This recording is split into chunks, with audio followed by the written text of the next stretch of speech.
Bonsoir à tous. L'invité de l'entretien du jour est un homme politique, ancien ministre de la Réconciliation nationale en Guinée-Conakry. Il est le président de l'UDRG, l'Union des démocrates pour la renaissance de la Guinée, un parti politique. Baouri, bonsoir. Bonsoir. Merci d'avoir accepté notre invitation. Je sais que le Sénégal est un pays qui vous tient à cœur. Qu'est-ce que vous y faites en ce moment alors que votre pays est en pleine crise électorale? Bon, j'ai préféré prendre le large lorsque la campagne électorale a été ouverte, parce que comme on n'a pas voulu participer à ce processus et qu'on n'a pas donné de mot d'ordre ou de consigne de vote, donc, et comme on craignait pour la paix civile et pour la situation qui était sur le plan sécuritaire, qui n'était pas du tout convenable pour la sécurité des populations, j'ai préféré prendre un peu de distance avec mon pays natal. Si vous étiez en exil, vous me le diriez? Bien entendu, mais là, je ne suis pas en exil.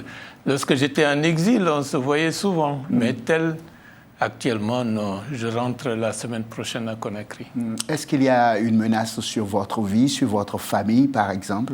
J'espère que ce n'est plus le cas, mais dans nos pays, lorsque vous êtes engagé pour une cause qui n'a pas, disons, la faveur de certaines forces établies, il faut s'attendre à tout. Mais grâce à Dieu, on est encore debout et vivant.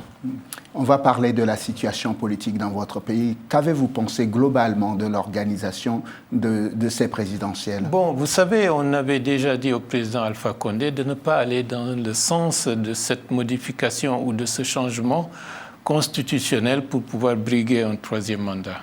On a essayé de le sensibiliser, ça n'a pas marché. Dans le cadre du Front national pour la défense de la Constitution, avec d'autres, nous avons pu mobiliser des foules importantes pour protester contre l'éventualité de ce changement anticonstitutionnel. Il y a eu beaucoup de répression, il y a eu beaucoup de personnes qui sont mortes, mais ça n'a pas infléchi la position de M. Alpha Condé, qui, le 22 mars, contre vent et marée, a procédé à un double scrutin législatif et référendaire pour avoir la Constitution telle qu'il a voulu et pour mettre en place une assemblée qui lui est totalement acquise, puisque les forces essentielles de la vie politique nationale n'ont pas voulu y participer. Donc, à partir de là, nous étions dans un contexte très crispé. Et ce qui a aggravé davantage la situation, c'est que là, le texte qui a été proposé au référendum, à la promulgation, c'est un autre texte qui n'avait pas été présenté, qui a été promulgué. Donc, au point de vue juridique, nous nous sommes retrouvés dans un contexte très alambiqué, avec un pays qui se retrouve sans constitution valide et qui a, de par la nature du fichier électoral, disons, des problèmes majeurs, ce qui a amené l'OIF à ne pas participer dans la deuxième phase au présidentiel en Guinée. Donc, globalement, nous nous sommes retrouvés dans un engrenage qui n'était pas du tout positif, tant sur le plan sécuritaire, sur le plan légal, sur le plan des institutions chargées de réguler le processus.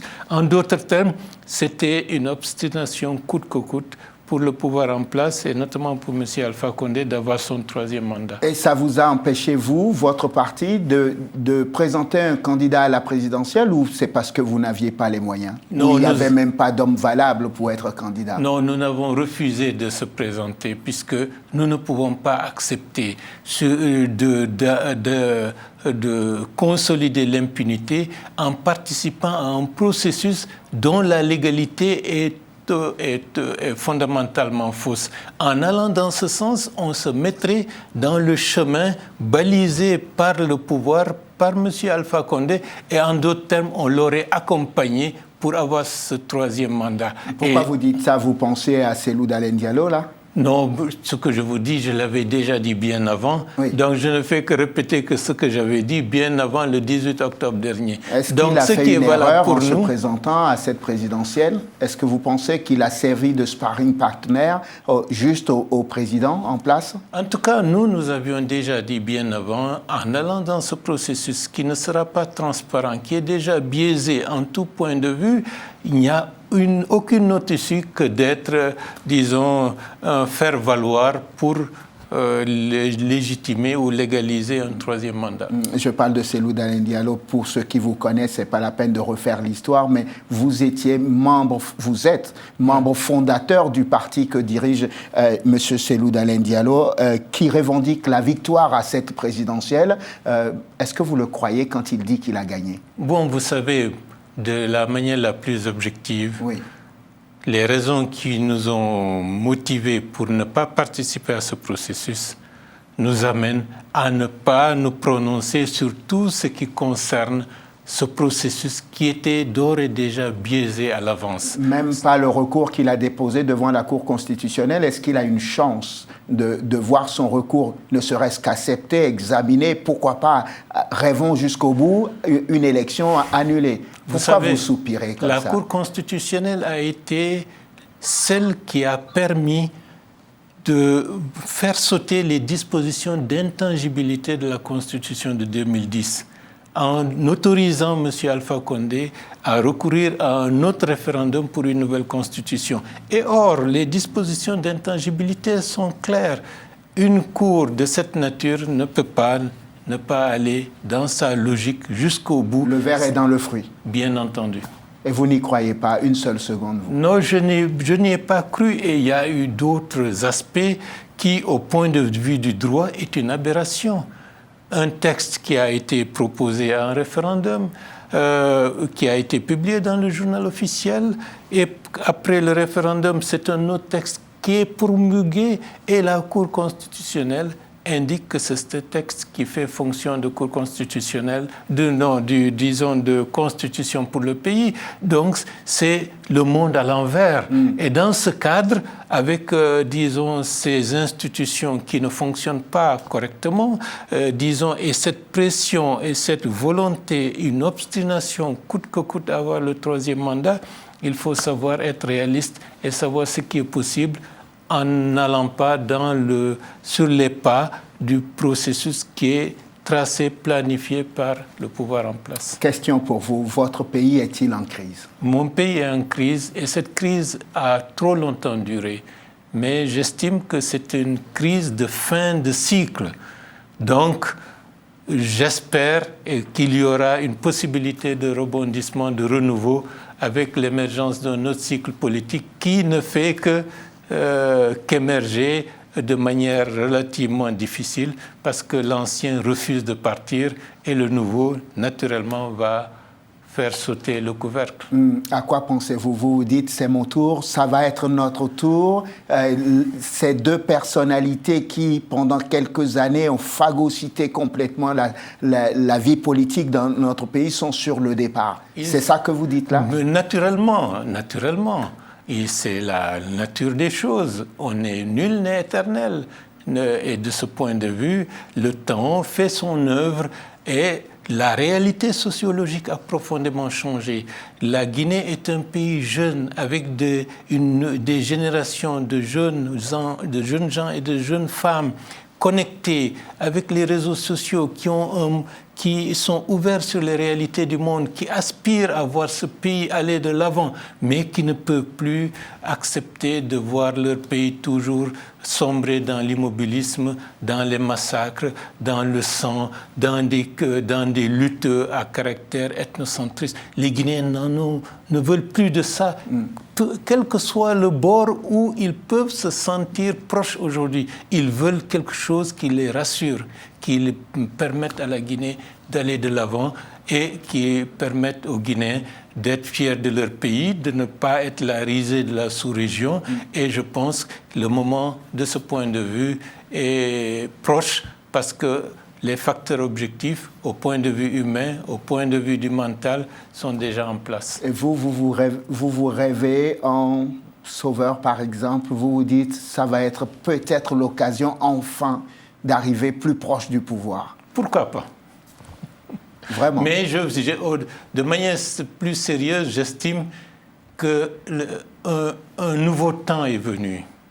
les exigences du monde moderne, les exigences de bonne gouvernance, les contraintes économiques, les besoins d'une population jeune qui n'a pas de travail, qui veut se former, qui veut être utile, qui veut avoir des perspectives, imposeront nécessairement un réel changement. J'ai parlé à des amis en commun, on va dire ça comme ça, à des gens qui vous connaissent, qui connaissent la vie politique de la Guinée. Ils m'ont dit qu'ils sont tous responsables de la crise dans laquelle ils sont aujourd'hui. Est-ce que vous prenez votre part de responsabilité? Bon, personnellement, j'ai toujours été en marge de processus tel qu'il a été suivi durant ces 10 années.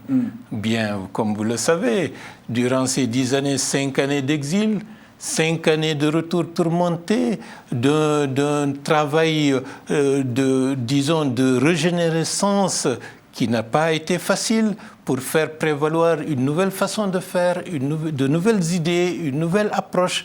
Et aujourd'hui, je pense qu'avec le temps, les idées deviennent beaucoup plus mieux partagées et bon, ceux qui ont été considérés comme les responsables, disons, de la gestion peu ou prou de ces 10 années ont leur bilan. Nous autres, nous avons notre perspective. Vous aviez dit, j'ai vu un communiqué de votre parti qui préconisait comme l'une des solutions de sortie de crise la mise en place d'une transition. Je me suis dit, pardonnez-moi l'expression, c'est un rêve. Ce n'est pas un rêve, c'est une approche plus réaliste. Vous avez vu ce qui s'est passé au Mali. Personne n'aurait pu penser qu'au bout de 2 à 3 semaines, oui, que M. Ibeka ne serait pas là et qu'il y aurait un processus de transition qui serait engagé. Nos pays sont bloqués. Vous ne pensez quand même pas à l'armée dans votre pays? Non, pas du tout, pas du tout. Mais la Guinée est bloquée. La Guinée, en tout point de vue, est bloquée. Et aujourd'hui, les facteurs, disons, au point de vue institutionnel, au point de vue de la confiance entre les dirigeants et les dirigés, au point de vue d'une répression systématique qui fait qu'il y a un divorce béant entre ceux qui dirigent et la population, il y a nécessairement besoin de repartir sur d'autres bases. Et pour repartir sur d'autres bases, pour remettre en force la Constitution, une véritable Constitution, pour repenser le fichier électoral, pour redonner confiance aux Guinéens, il faut nécessairement partir sur d'autres bases. On arrive vers la fin de notre entretien. On va faire vite et expliquer ce qu'il y a dans votre idée probablement. Et est-ce que cette idée de transition, d'ailleurs, elle est partagée par d'autres acteurs ou vous êtes seul dans votre officine à rêver de quelque chose qui risque peut-être de ne jamais arriver? Aujourd'hui, heureusement que cette idée est en train d'être partagée par beaucoup de forces politiques. J'ai échangé avec M. Lansana Kouyaté, j'ai échangé avec M. Faya Melimounou. Au pays, l'ancien ministre de l'Unité nationale, M. Gassama Diaby, est dans le sillage. Les forces qui émergent et qui sont impliquées dans le FNDC, je ne dis pas de manière officielle, elles se sont engagées, mais l'idée de la transition est dans l'air. Et en plus, au niveau de la France ici, nous avons des personnes ressources comme M. Sorel Keïta qui militent, sans compter les autorités morales et religieuses de la Guinée qui, elles aussi, sont dans cette perspective. La société guinéenne veut le changement. La société guinéenne n'a pas voulu le changement de la Constitution. Elle a été traumatisée par ces 6 mois de l'année 2020 avec des tueries, avec des répressions systématiques. Les gens sont à bout. Et de ce point de vue, le régime en place aura du mal à faire prospérer une gouvernance tels qu'ils l'ont toujours fait. Et de ce point de vue, il faut maintenant penser à une alternative crédible, réaliste, qui permettrait de restaurer la stabilité, de ressouder le tissu social. Oui. Et la transition, c'est le seul moyen raisonnable à mon avis. Alors, mettons-nous dans cette perspective. On rêve. Là, on rêve, vous et moi. On se dit, c'est une idée qui est accueillie. Comment on met en place cette transition? Avec qui? Pour quelle durée? Ce sera ma dernière question. Bon, vous savez, avec qui? C'est l'écrasante majorité de la population guinéenne. Donc, nous avons un travail de sensibilisation pour rassurer les populations de toutes les ethnies et de toutes les composantes régionales que la transition n'est pas contre quelqu'un. La transition n'est pas une revanche contre un groupe au détriment d'un autre. La transition, c'est pour nous permettre d'éviter des crises qui ont ensanglanté récemment la Guinée, pour trouver les vraies solutions, pour repartir sur d'autres bases et faire aller dans le sens du développement. Donc, l'écrasante majorité de la population, c'est la cible essentielle. Et à partir de ce moment-là, je pense que le reste se fera avec des contraintes fortes que le pouvoir en place rencontre déjà et va rencontrer dans les mois à venir. Et la transition, de ce point de vue, sera inéluctable. Vous serez prêt à participer à la transition?